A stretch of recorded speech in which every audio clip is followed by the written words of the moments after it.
Hello guys, welcome back to Anusandhan Commerce Classes. A very warm morning to you all as a behalf of our entire team.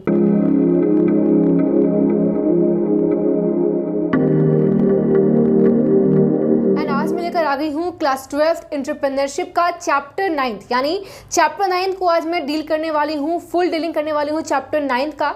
तो उससे पहले guys videos काफ़ी लंबे समय के बाद आ रही है, तो सबसे पहले सॉरी बिकॉज काफ़ी ज़्यादा गैपिंग हो गई है बीच में एंड कुछ प्रॉब्लम्स आ गई थी, टेक्निकल इश्यूज आ गई थी। आप सब देख सकते हो कि सेट पूरा चेंज हो चुका है, तो अचानक मेरे को शिफ्ट करना पड़ा था कहीं और एंड मैंने आप लोगों के लिए कुछ जुगाड़ लगा के सेट लगाया है अपने घर पे ही।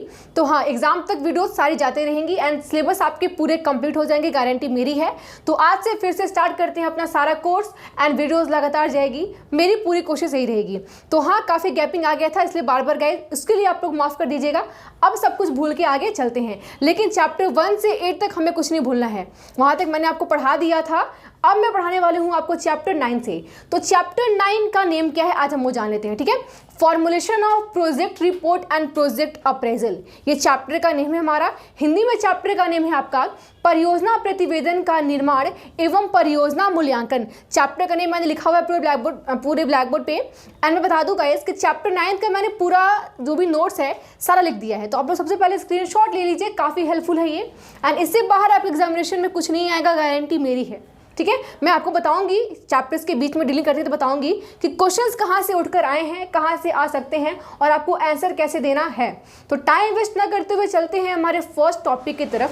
चैप्टर क्या था जान लिया हमने एंड उससे पहले मैं एक और बात बता दूँ आप लोगों को कि सारे वीडियोज़ दोनों मीडियम में जाएंगे, हिंदी एंड इंग्लिश में। हर एक टॉपिक को हिंदी में और इंग्लिश में दोनों मीडियम्स में आप लोगों से डील करने वाली हूँ। तो टाइम वेस्ट ना करते हुए चलते हैं हमारे फर्स्ट टॉपिक की तरफ। सबसे पहले टॉपिक क्या हमारा है, प्रोजेक्ट रिपोर्ट, ठीक है। दो वर्ड्स ऊपर आ रहे हैं, project report and project appraisal, ठीक है। हिंदी में है परियोजना प्रतिवेदन और परियोजना मूल्यांकन। ये दोनों होता क्या है, सबसे पहले इसको समझते हैं। एंड अगर हमने ये दोनों टॉपिक समझ लिया, ये दोनों वर्ड समझ लिया, देन हमारे चैप्टर का 80% पार्ट कवर हो जाता है। बिकॉज इस चैप्टर में सिर्फ हमें इसके बारे में ही जानना है, आगे कुछ नहीं जानना है। तो अभी जानते हैं what is project report. Project report होता क्या है, परियोजना प्रतिवेदन होता क्या है।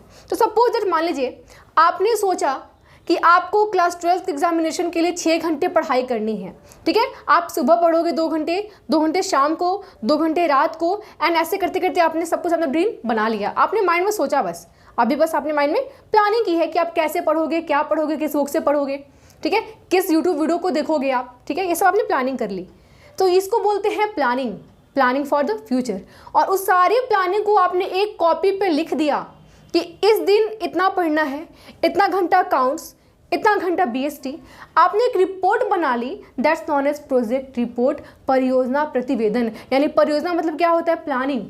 आपके प्रोजेक्ट में, आपके बिजनेस में जो होने वाला है, क्या होगा, क्या नहीं होगा, कैसे होगा, कौन करेगा, कब करेगा, ये सब के बारे में एक लिखित लेखा तैयार करना, ये सब के बारे में एक रिटन फॉर्म बनाना ही प्रोजेक्ट रिपोर्ट है। अब बात आती है डेफिनेशन की, एग्जामिनेशन में क्या लिखोगे आप। तो आपको एग्जामिनेशन में क्या लिखना है, मैंने यहाँ पे लिखा हुआ है, आप लोग पढ़ लो। व्हाट इज प्रोजेक्ट रिपोर्ट यानी परियोजना प्रतिवेदन। आपको समझ में आ गया क्या होता है। एक और पॉइंट उठकर आता है, ये बनाता कौन है, who makes the project report, यानी परियोजना प्रतिवेदन कौन बनाता है, कौन तैयार करता है। तो आप लोग आंसर मारोगे एक व्यवसायी या फिर एक एंटरप्रेन्योर। व्यवसायी और उद्यमी, बिजनेस और एंटरप्रेन्योर, बिजनेसमैन और एंटरप्रेन्योर, ये दोनों का काम है, ठीक है, परियोजना प्रतिवेदन बनाना। जैसे मान लीजिए बिजनेस में क्या होने वाला है, बिजनेस का उद्देश्य क्या होगा, बिजनेस में कच्चा माल कहाँ से आएगा, पैसा कहाँ से आएगा, कहाँ पे पैसा कब कितना लगाना है, कितने कर्मचारी काम करेंगे, फिक्स्ड कैपिटल क्या होगा, वर्किंग कैपिटल क्या होगा, ठीक है, कितने समय तक काम चलेगी, आपका कितना लाभ मिल सकता है, कितना हानि हो सकती है, ये सब के बारे में लिखित लेखा तैयार करने प्रोजेक्ट रिपोर्ट है। अब पढ़ते हैं आपको एग्जामिनेशन में क्या लिखनी है, ठीक है। एग्जामिनेशन में आपको लिखना है, मैंने लिखा है यहाँ पे रिटेन अकाउंट ऑफ। यहाँ पे आपको स्टार्ट करना है, project report is a written account of various activities undertaken by a firm और entrepreneur and technical, commercial and social feasibilities. Same बात जो मैंने बोला वही यहाँ पे लिखा हुआ है, इसको समझाने की आपको नीड नहीं है।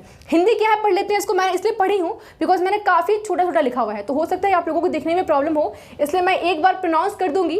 तो अगर आप लोगों को कोई पॉइंट्स या कोई वर्ड्स नहीं दिख रहे होंगे तो जो मैं बोल रही हूँ आप लोग सुन के भी आप लोग लिख सकते हो, वीडियोस को स्टॉप करके, पॉज कर करके। ओके, हिंदी में लिखा हुआ है किसी फर्म अथवा उद्यमी द्वारा प्रारंभ की जाने वाली परियोजना की विभिन्न क्रियाओं तथा उनकी तकनीकी, वित्तीय, वाणिज्यिक एवं सामाजिक व्यवहारिकताओं का एक लिखित लेखा है। यही है क्या आपका परियोजना प्रतिवेदन। आपको एग्जाम में ये लिख के मार्क्स गेन कर लेना है। ओके, समझना भी है और ये भी सीखते सीखते चलना है कि एग्जाम में क्या लिखोगे। एग्जाम में क्वेश्चन आ गया व्हाट इज प्रोजेक्ट रिपोर्ट, तो हमें ये लिख देना है। अब नेक्स्ट टॉपिक क्या है, प्रोजेक्ट रिपोर्ट क्या हमने जान लिया।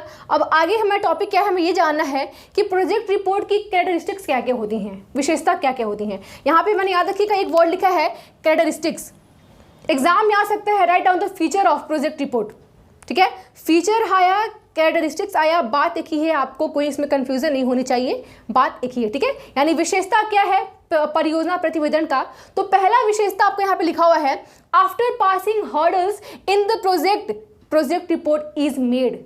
यानी प्रोजेक्ट में जितने हर्डल्स होते हैं, जितनी बाधाएं आती हैं, उस बाधाओं को पार करने के बाद आप लिखित लेखा तैयार करते हो, ये विशेषता है। ये नहीं कि अभी बहुत सारे प्रॉब्लम्स हैं आपने सारे प्रॉब्लम्स को लिख दिया, नहीं, आपको सबसे पहले प्लानिंग करनी है, जो समस्याएं आएंगी उसको हल करना है, समस्याओं का हल करना है, उसके बाद लास्ट में प्रोजेक्ट रिपोर्ट तैयार करना है, यानी लिखित लेखा तैयार करना है अपने व्यवसाय के बारे में। ठीक है, अगला आपका है, जैसे मैंने आपको बताया था प्लानिंग में, आपको याद होगा कौन करेगा, क्या करेगा, कब करेगा, कैसे होगा, यही है प्रोजेक्ट रिपोर्ट। इसके बारे में आपने सोचा तो प्लानिंग, वो लिख दिया क्या प्रोजेक्ट रिपोर्ट। ठीक है, what is to be done, where it is to be done, by whom it is to be done, ये सब के बारे में सोचना is known as planning, and ये सब के बारे में लिख दिया that is known as project report. बात यहाँ से खत्म। अगली विशेषता क्या है, detail description of the project, यानी विस्तृत प्रलेखन, यानी प्रोजेक्ट के बारे में सब कुछ आपने डिटेल में लिख दिया कि आपका प्रोजेक्ट ऐसा होगा, ये नेम होगा, इतने क्या बोलते हैं टूल्स लगेंगे, इतने मशीन्स लगेंगे, सबके बारे में आपने लिख दिया, विस्तृत प्रलेखा बना दिया। यही आपका है सेकंड विशेषता कि हाँ, हम प्रोजेक्ट रिपोर्ट में प्रोजेक्ट के बारे में सब कुछ अच्छे से लिखते हैं। आपका थर्ड है गाइडलाइन।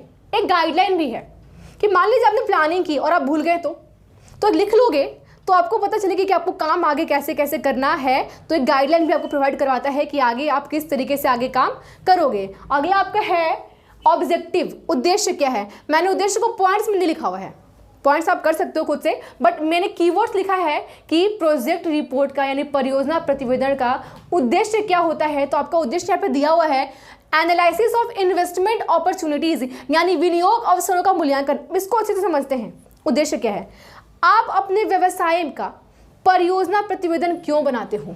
बहुत सारे उद्देश्य हैं। पहला उद्देश्य ये है कि काम ढंग से हो, दूसरा ये है कि कोई काम छूट ना जाए, इसलिए आप लिख लेते हो ना कि कोई काम छूट ना जाए। आप बाजार में जाते हो, मम्मा बोलती है सब्जी लाना है, दूध लाना है, चाय लाना है, तो भूल ना जाओ, इसलिए क्या बच्चे करते हैं, लिख लेते हैं। सेम बिजनेस में क्या करना है, बहुत सारे काम होते हैं ना, तो सबको याद करना इम्पॉसिबल है, इसलिए लिखते हैं। लेकिन उसके साथ साथ एक और काम होता है प्रोजेक्ट रिपोर्ट का। काम क्या है कि इन्वेस्टमेंट अपॉर्चुनिटी ढूंढ कर लाना। जैसे मान लीजिए आपके बिजनेस में जो पैसा लगाएगा वो तभी पैसा लगाएगा जब आपके बिजनेस का प्रोजेक्ट रिपोर्ट बनेगा। वो देखेगा कि व्यवसाय का नाम क्या है, कितना काम चलता है, कितने घंटे काम चलता है, कौन काम करता है, कितना लाभ हो सकता है, कितना हानि हो सकता है, तभी आपके बिजनेस में क्या करेगा, वो इन्वेस्ट करेगा। ठीक है, तो इन्वेस्टमेंट अपॉर्चुनिटी को ढूंढने के लिए, यानी कोई बंदा आके आपके बिजनेस में अपना पैसा लगाए, इसलिए भी आपको अपने बिजनेस का एक लिखित प्रलेखा तैयार करना होता है। तो ये आपका है ऑब्जेक्ट। बात यहाँ से हो जाती है खत्म। हिंदी है आपका कि विनियोग अवसरों का मूल्यांकन।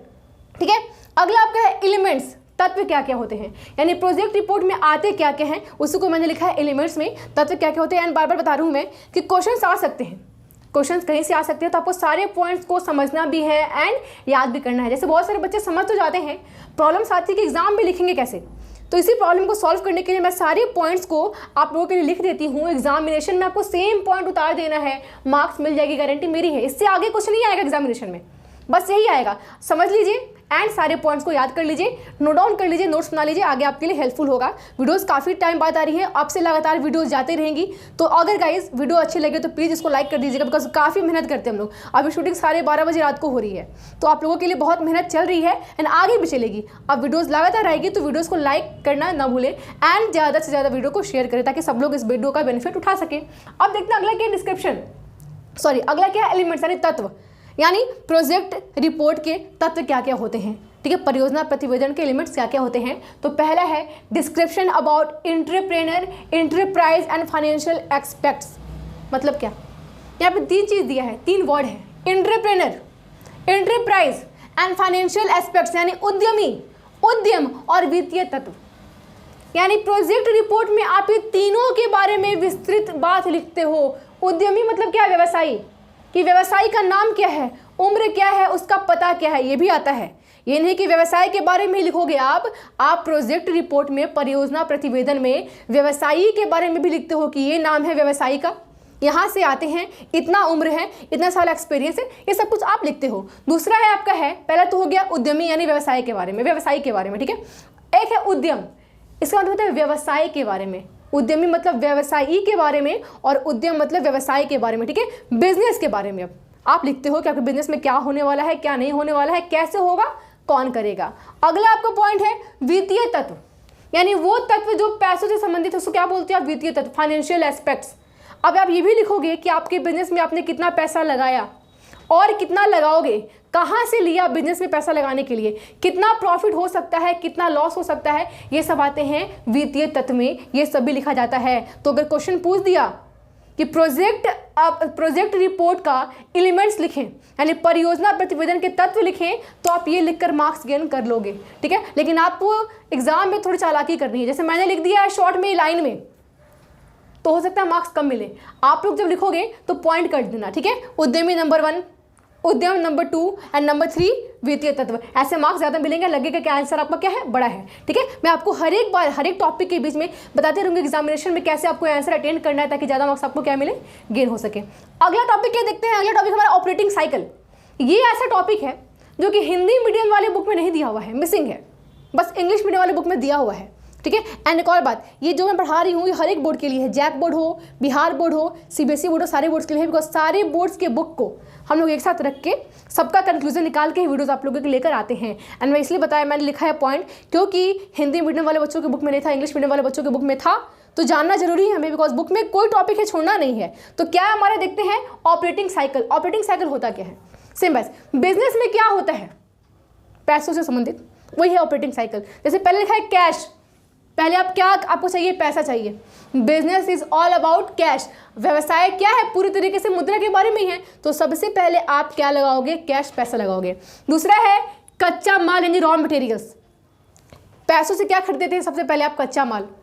अगला है वर्क प्रोग्रेसिंग यानी वर्क इन प्रोग्रेस, अब कच्चा माल आपने खरीद लिया, अब काम चालू करोगे, अब क्या करोगे, काम चालू करोगे, यह आपका थर्ड स्टेप। फोर्थ स्टेप आपका फिनिश्ड गुड, अब काम चालू होगा कच्चे माल के हेल्प से, तो लास्ट में क्या बनेगा, आपका फिनिश्ड गुड बन जाएगा ना, जो माल बनाना है वो बन जाएगा कच्चे माल की मदद से। और उसके बाद आपका स्टेप है सेल्स, अब माल बिकेगा, बन गया तो क्या होगा, बिकेगा, और डेटर के हेल्प से आपको पैसा फिर से मिल जाएगा। ठीक है, आपने पैसा लगाया और घूम फिर के पैसा आपके पास फिर से आ गया, इसी को बोलते हैं ऑपरेटिंग साइकिल। तो क्वेश्चन पूछ सकता है व्हाट इज ऑपरेटिंग साइकिल, तो आपको इस साइकिल का चार्ट बना देना है, मार्क्स आपको मिल जाएंगे। अगला टॉपिक क्या देखते हैं, फॉर्मुलेशन ऑफ प्रोजेक्ट, यानी प्रोजेक्ट कैसे बनता है। फॉर्मुलेशन ऑफ प्रोजेक्ट हिंदी में है परियोजना निरूपण। तो आपके स्टेप्स दिए गए हैं। ठीक है, कि आखिर प्रोजेक्ट जो अब मैंने बताया बनता कैसे है। यहाँ पे प्रोजेक्ट मैंने मिसिंग हो गया है, फॉर्मुलेशन ऑफ प्रोजेक्ट रिपोर्ट कर लोगे आप। ठीक है, ठीक है, परियोजना प्रतिवेदन का निरूपण। ओके, तो कैसे बनता है प्रोजेक्ट रिपोर्ट, क्या क्या आते हैं उसमें। तो फर्स्ट यहाँ पे दिया है जनरल डिस्क्रिप्शन। क्या है जनरल डिस्क्रिप्शन, यानी सामान्य विवरण। आखिर सामान्य विवरण होता क्या है, इसमें क्या आते हैं समझना होगा। सामान्य विवरण में यानी जनरल डिस्क्रिप्शन में क्या क्या आते हैं, बिजनेसमैन के बारे में सब कुछ, यानी बिजनेसमैन का नाम क्या है, पता क्या है, गांव कहाँ क्या है, किस फैमिली बैकग्राउंड से आता है, कास्ट क्या है, मतलब उसके बारे में आपने व्यवसायी के बारे में सब कुछ लिखा, वो आते हैं किसमें, जनरल डिस्क्रिप्शन में यानी सामान्य विवरण में। ठीक है। आपका टॉपिक पॉइंट सेकंड है डिस्क्रिप्शन ऑफ द प्रोजेक्ट यानी परियोजना विवरण। अब आपने किसके बारे में लिखा, पहले तो हो गया वो बंदा जो जिसका बिजनेस है, अब बिजनेस के बारे में लिखोगे, इसको आपका ये है आपका टॉपिक सेकंड, ठीक है। यानी आपके बिजनेस में प्रोजेक्ट के बारे में सब कुछ लिखोगे आप, ये है आपका टॉपिक सेकंड। पहले बिजनेसमैन के बारे में एंड सेकंड प्रोजेक्ट के बारे में। थर्ड आपका आता है मार्केट पोटेंशियल। अब आप लिखोगे बाजार के बारे में कि आपका माल बाजार में कितना बिक सकता है, कितने चांसेस है बाजार में बिकने के, कितना डिमांड है आपके प्रोडक्ट का, क्या डिमांड हमेशा रहेगा, 1 महीना चलेगा 2 महीने चलेगा, डिमांड होता है ना, जैसे स्वेटर का डिमांड क्या होता है 4 मंथ चलता है, फिर गर्मी आ जाती है, तो आपको उसके बारे में लिखना है कि आपका माल कितना बिक सकता है, किस बाजार में बिकेगा। बाजार भी होते हैं बहुत सारे प्रकार के ना, अंतर्राष्ट्रीय बाजार, राष्ट्रीय बाजार, तो बाजार के बारे में सब कुछ लिखना है आपका नंबर थर्ड। फोर्थ है सोर्स ऑफ फाइनेंस यानी वित्तीय स्रोत। अब आपके बिजनेस में पैसा कहाँ से आएगा, लोन लोगे आप, अपना पैसा लगाओगे, किसी इन्वेस्टर को बोलोगे लगाने के लिए, ठीक है। तो ये सब आपको देखना है कि बिजनेस में पैसा कहाँ से लगेगा, इसके बारे में लिखना क्या है आपका number topic fourth. And fifth आपके अदर फाइनेंशियल एस्पेक्ट्स, और उसके बाद भी बहुत सारे तत्व आते हैं जो कि आपको प्रोजेक्ट रिपोर्ट में लिखना होता है। अब देखते हैं नेक्स्ट टॉपिक क्या हमारा है। नेक्स्ट हमारा नंबर क्या है, 6 है इकोनॉमिक एंड सोशल इफेक्ट्स यानी आर्थिक एवं सामाजिक प्रभाव। अब आपको ये भी लिखना होता है कि आपके बिजनेस के चलते समाज पे क्या प्रभाव डाला, ठीक है, या फिर आर्थिक प्रभाव क्या आया। यानी कोई बिजनेसमैन पैसा कमाता है तो देश का जो भी अर्थव्यवस्था वो क्या होता है, सुधरता है।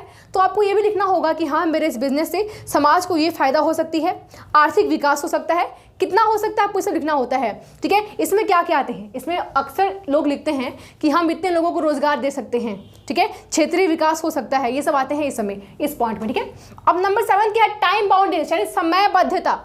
अब आपको सबसे इंपॉर्टेंट ये है, आपको लिखना होता है कि आपके बिजनेस में जो आपने लिखा आपने, ठीक है, वो कितने समय तक चलेगा।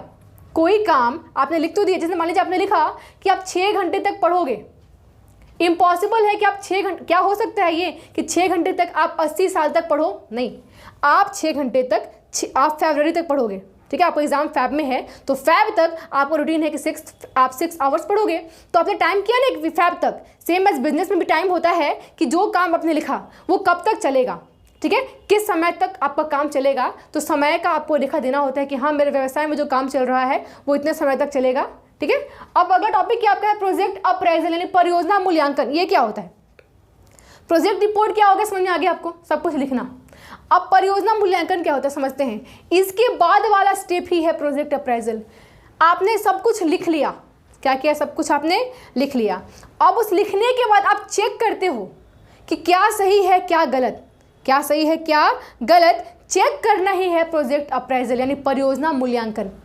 चेक करना है क्या है, परियोजना मूल्यांकन। चेक कौन करता है, लिखने वाला तो बिजनेसमैन है, लेकिन चेक करने वाला बिजनेसमैन सिर्फ नहीं होता है, बिजनेसमैन के अलावा बहुत लोग चेक करते हैं, वो भी मैंने आगे लिखा है कौन कौन चेक करते हैं, ठीक है। जैसे आप लोग होमवर्क लेकर आते हो ना, होमवर्क आपने लिख दिया, चेक कौन करेगा, तो होमवर्क जो आपने लिखा वो है प्रोजेक्ट रिपोर्ट और चेक करना है प्रोजेक्ट अप्रेजल, ठीक है। लिखने वाले आप हो गए और चेक करने वाले कौन हो गई, आपकी मैम या आपके सर, सेम एज बनाने वाला बिजनेसमैन। और चेक करने वाला कौन कौन होता है आपको वो जानना है अगले टॉपिक में। आपका है फर्स्ट है अप्रेजल बाय फाइनेंशियल इंस्टीट्यूशन, सबसे पहले चेक करता है वित्तीय संस्था यानी बैंक। बैंक से लोन चाहिए बिजनेस को तो बैंक चेक करेगा कि जो आपका प्रोजेक्ट रिपोर्ट है क्या सही है, आपने कहीं झूठा तो नहीं बनाया है। तो सबसे पहले कौन चेक करता है, फाइनेंशियल इंस्टीट्यूशंस यानी वित्तीय संस्था। और फाइनेंशियल इंस्टीट्यूशन में सिर्फ बैंक नहीं आते हैं, बहुत सारे संस्था और आते हैं जो कि आपको पैसा प्रोवाइड करवाते हैं। यानी कहीं भी लोन लेने से पहले आपका एक बार प्रोजेक्ट रिपोर्ट चेक जरूर होता है। अब कौन चेक करता है, एंटरप्रेन्योर यानी जिसने बनाया वो खुद भी चेक करेगा कि सही है या गलत। बिजनेसमैन खुद चेक करता है, ये आपका नंबर सेकंड है। थर्ड कौन चेक करता है, pre and post investment appraisal यानी इन्वेस्टमेंट के पहले भी चेक होती है और इन्वेस्टमेंट के बाद भी चेक होता है, प्री भी एंड पोस्ट भी। इसको बोलोगे आप नंबर थर्ड में। और कौन चेक करता है यहाँ पे दिया हुआ नहीं है, आपके बुक में ये नहीं दिया है कि इन्वेस्टमेंट के पहले और इन्वेस्टमेंट के बाद कौन चेक करता है, क्यों नहीं दिया हुआ है, बिकॉज इन्वेस्टमेंट के पहले और बाद में बहुत लोग चेक करते हैं, बिजनेसमैन भी चेक करता है, ठीक है, वित्तीय संस्था भी चेक करती है, तो बहुत लोग चेक करते हैं कि आपके बिजनेस में पैसा लगाने से पहले देखोगे कि क्या पैसा लगाने से पहले आपका रिपोर्ट सही बना है, और पैसा लगाने के बाद भी देखोगे कि क्या सारा काम रिपोर्ट के तहत हो रहा है या नहीं। तो ये था आपका चैप्टर 9 ऑफ एंटरप्रेन्योरशिप। याद रखिएगा चैप्टर 9 यहाँ से कंप्लीट नहीं हुआ है। मैंने अभी चैप्टर 9 का सिर्फ और सिर्फ आपको थ्योरेटिकल पोर्शन बताया है, अभी आपको न्यूमेरिकल पोर्शन बाकी है एंड न्यूमेरिकल पोर्शन भी है इस चैप्टर से, जो कि आपको बताने वाले हैं अजय सर। ठीक है, या सर बताएंगे या मैं, दोनों में से कोई भी बता सकता है।